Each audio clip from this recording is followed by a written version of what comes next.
Okay, we're going to do a little bit of kind of complex surfaces, understanding surface orientation, how we host things on a surface, control it a little better, and first kind of touch into parametric qualities. So first thing we're going to do is do new conceptual mass like we've done before. And I'm going to give a little tip that when you're doing your reference lines and drawing these first surfaces, drawing from right to left, this seems weird each time. I do them all right to left. Makes the surface face up. That sounds a little funny, but so what I'm doing here is I'm just grabbing these and making sure they're all not flat. Right? Okay. For all reference lines, I can grab all three of them. Make surface, and now we have this complex form, right? I can adjust the surface, we've done this several times. I can grab this surface and divide it. Okay, I'm going to set this down to like 8, 10. Just a little less. And like before, I'm going to turn on the nodes so we can use those. Okay.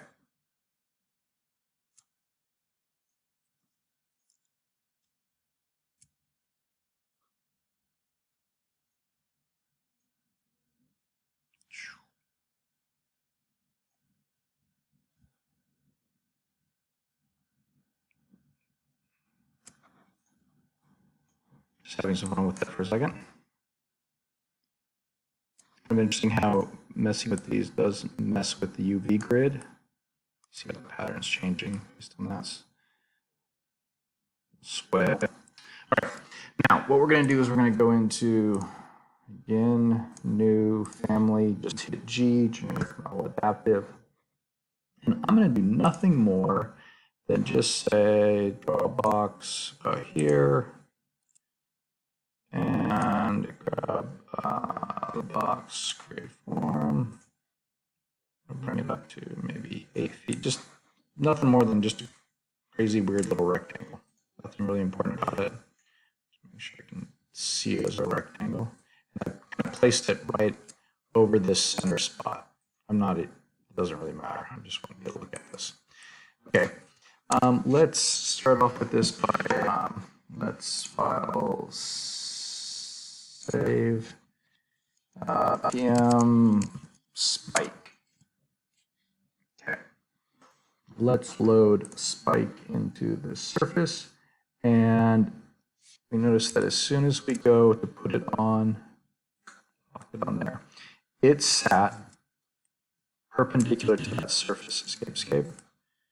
See how it's sitting? It's perpendicular to that surface, so it's not at a weird angle. It's where it is. And if I hit repeat, we get orientation.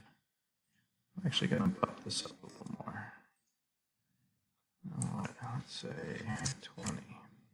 There we go. Interesting. Let's make this back up to 14.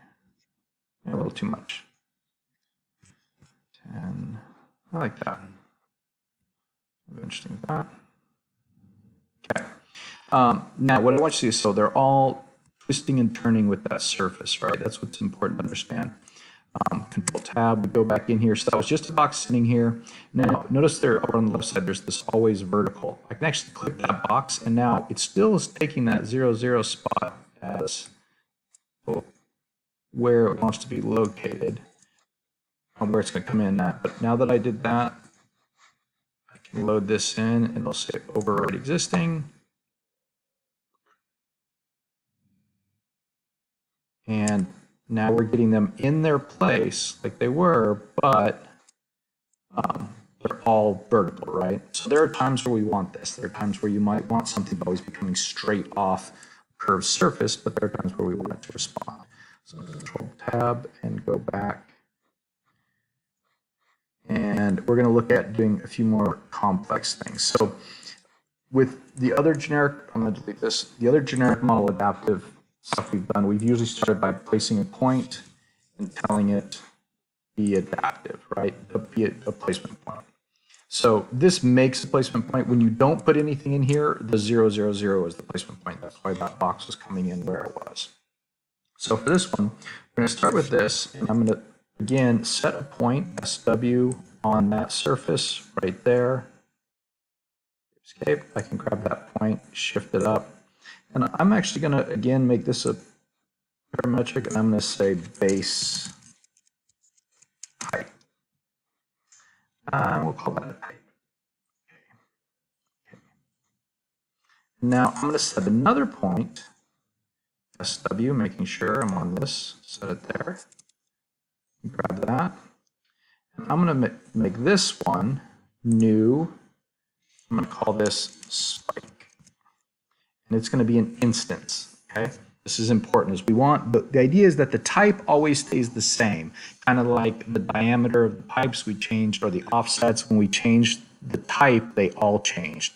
With the instance, we want each one of them to be unique where it's placed, okay? So each spike is going to be unique. Okay, but right now it's nothing, right? The spike actually isn't anything. We could come back in here and say we want the spike to be 5 feet. I was a little lost there. Okay. Base height 2 feet. That one's 5 feet. Okay. So now we're going to drop another one down here, and we're going to make this adaptive also. We're going to make a reference line, 3D snap-on, between these 2 points. But instead of that being the pipe, what we're going to do is we want this distance between these 2 points to control the height of that spike. Okay? So what I want to do is measure. I'm going to SW, select that plane, and now I'm measuring between these 2 points. See how this distance, when I move this, should change that. No matter where this goes, that distance is changing. Okay? Now this is what's important, is we're going to take this dimension, and we're going to, we need this to be important. So I'm going to put report dimension. So now this is an instance reporting parameter. This is what's going to talk to the other one. We have to make a reporting one if we want the other one to play to it. But right now it's not talking to it yet. So if we go into our properties, you'll see we have this reporting dimension. We can't change it because it's being controlled by that, which is why it's grayed out. But if we take this spike and write report dimension, let's say divided by 2, apply. All of a sudden, that height is changing based on its proximity. Okay?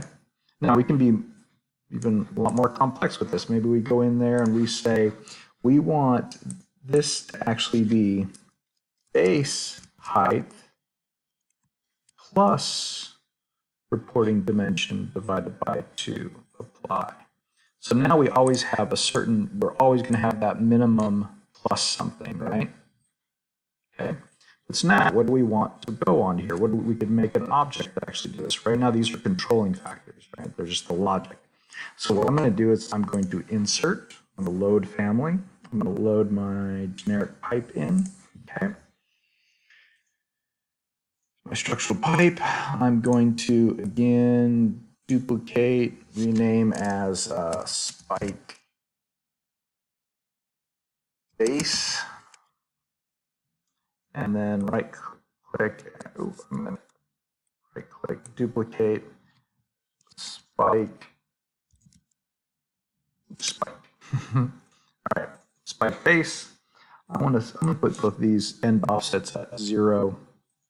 Pipe diameter. The base, I'm going to put, 3-inch diameter. That's good. But then the spike, I'm going to say an offset 0. Oh, that's 3 feet. I don't need 3 feet. 3 inches. This I'm going to do 2 inches. Let's go back into that. Let's make this 3 inches.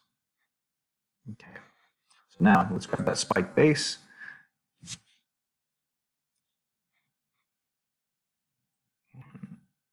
2.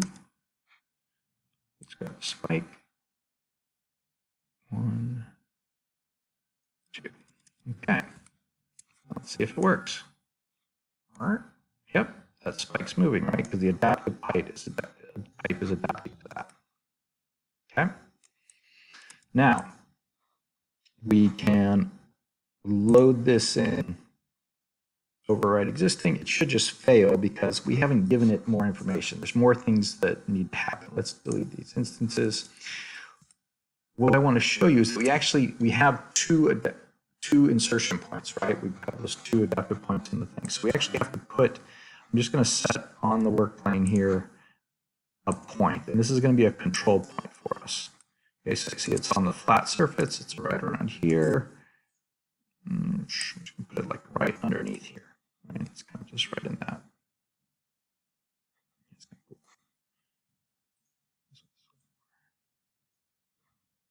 Yeah. All right, so now what we want to do is bring in my structural column, PMG generic. Okay, and I'm going to grab one of these, and I'm going to grab that. Now, you'll notice right now it's just vertical. See how it's just placed there? It's just referencing that node, which is kind of floating there. It's not referencing the surface. So I can repeat this, but it's not quite vertical. It's not quite anything. It's just looking at this object. And so I want to show a more complex way of controlling this stuff. So right now, these 2 points are just sitting here. I want to grab this point, and we can control the way it sits. So I want to control it to where it's on host XYZ. This was where it's just going to go completely what we call normal to the surface. So I load this back in, say overwrite, and we should see shootout. Okay. See now perfectly, it's shooting out like that original one was. Now what's interesting here is I can still grab that, right? And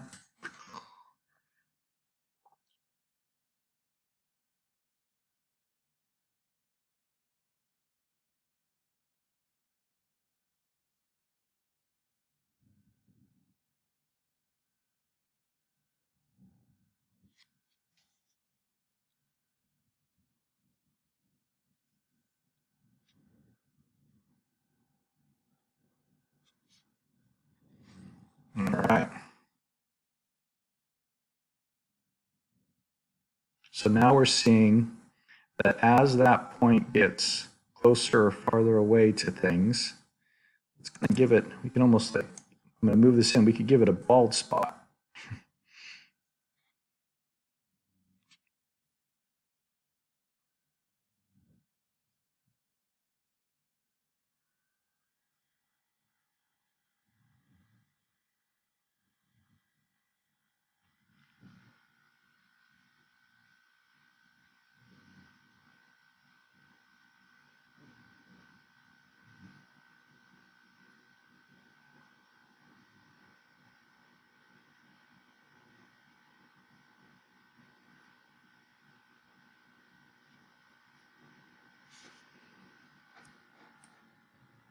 So we made some of them really short down in here, and then longer everywhere else. Okay, but now, Control Tab, I want you to see that if we come back in and grab this, we can actually tell it to be things like global Z, then host XY. This one's really nice. What we're doing is we're saying always make the vertical vertical, but then honor the host in the other in its location. So when we do that, there are times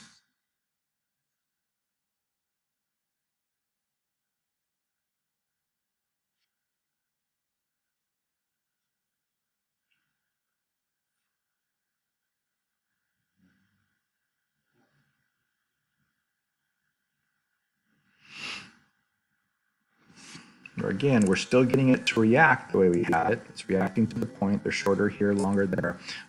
But it's both controlled by the surface underneath and the object above. I'll do back at this one.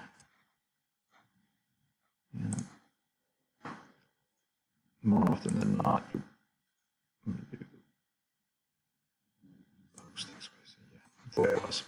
okay. Now, we can also still come in and say, I want to insert load family.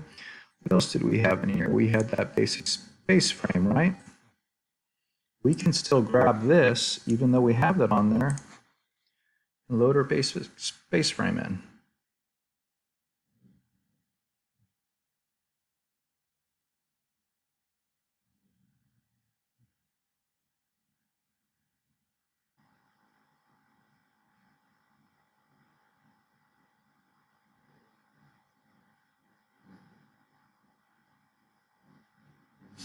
All right.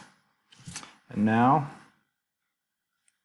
so now we've got the space frame going underneath. We got some crazy exterior or interior facades attaching on. And what, in about a total of an hour 20, we can get some pretty complex structures going. Facades, glazing, in Revit. Bye.